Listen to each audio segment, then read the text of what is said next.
Reaction. Um, a bit surprised, but they offered me naman talaga dati pa, but I thought about it sobra.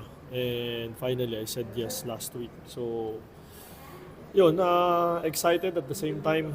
Siyempre, a lot of pressure because big shoes to fill in. Doon sa ginawa ni Coach Josh. Alam naman natin kung ano yung ginawa niya sa developmental at saka sa youth team. No?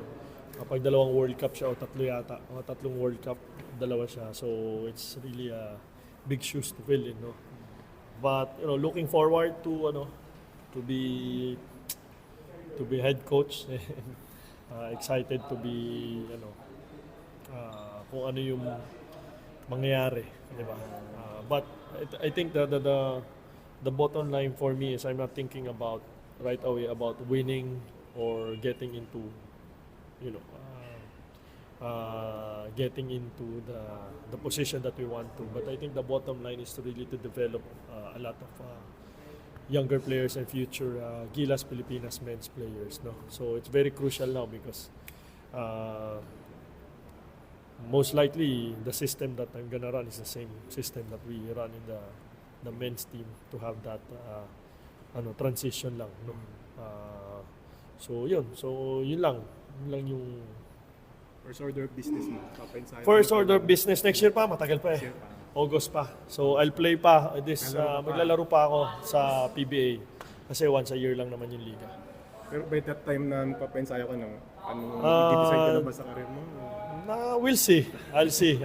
Haven't thought about it but we'll see.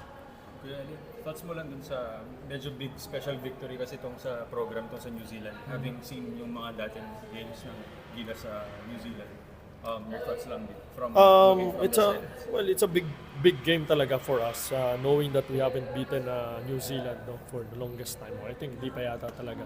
But it's a big win, it's a big boost of confidence for the team, most especially against New Zealand again.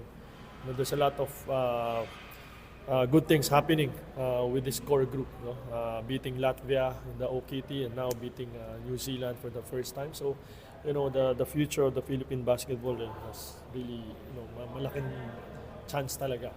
And wala, talaga, ganun.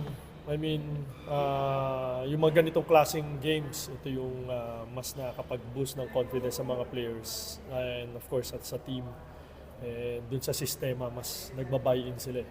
Diba? Kasi that's the most important thing. Okay, Thank you. Next time tayo sa games. Salamat. Next time.